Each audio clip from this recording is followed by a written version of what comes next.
Connecting Central Texas.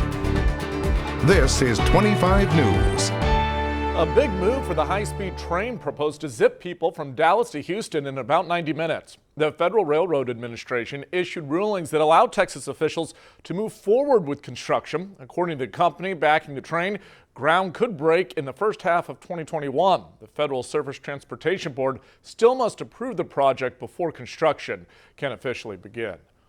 Baylor's Big 12 conference opener against West Virginia will kick off without any fans. University officials with the Intercollegiate Athletics voted to only allow essential game operations personnel and families of the players and staff to attend. That game is slated for October 3rd. The body of Justice Ruth Bader Ginsburg will lie in repose at the Supreme Court on Wednesday and Thursday this week. Her casket will arrive in front of the Supreme Court Wednesday morning. Afterward, the casket will be moved under the portico at the top of the building's front steps. She died from complications of pancreatic cancer on Friday. She was 87. An annual project between two Bell County businesses ends with a beverage everyone can enjoy. You might call these two brew pubs competitors, but as 25 News reporter Dennis Turner shows us, they couldn't be more different. In Bell County, the county's two oldest. There's a lot that makes these businesses unique. Quiet, peaceful Salado, the little arts community on the edge of Bell County, had the first brew pub around when Barrow Brewing opened several years ago. For Barrow Brewing Company, we stay pretty traditional for most of our beers, so it's really fun to collaborate with a brewery that does so many things differently than we do. For the second year in a row, Barrow has formed a one-beer partnership with a popular Belton brew house with a wide reputation for creativity.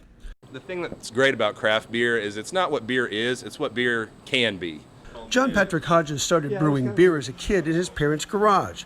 He watched Barrow open and gain popularity, so he decided to start a smaller but very different brew pub in Belton. He brews basic beers with a twist. Once you have the beer fermented and ready to go, you obviously want to taste your beer. And his craziest creation? We did a fruited, FDA-approved glitter beer that we had released. It was called Leprechaun Farts, and it went really well. So the two oldest breweries in Bell set an example of cooperation for others to follow.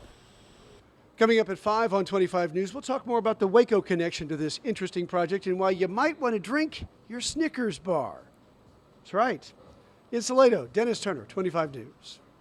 Dennis, thank you. Governor Abbott is issuing a disaster declaration for 29 counties as Tropical Storm Beta makes its way to the Texas coast. It's expected to make landfall in the next few hours and has already caused strong storm surges and damaging winds. Some parts of Texas will see some heavy rain and possible flooding over the next few days. With the pandemic already making census efforts pretty hard, natural disasters are creating even one more level of obstacles. Wildfires, tropical storms, and hurricanes are forcing people to leave their homes before they can be counted. The Census Bureau says Hurricane Sally alone kept nearly 250,000 households from being included in the count. The 2020 census is scheduled to end on the 30th. A Bureau director says they're doing the best they can to count people despite Mother Nature. Now let's check in with meteorologist Josh Johns.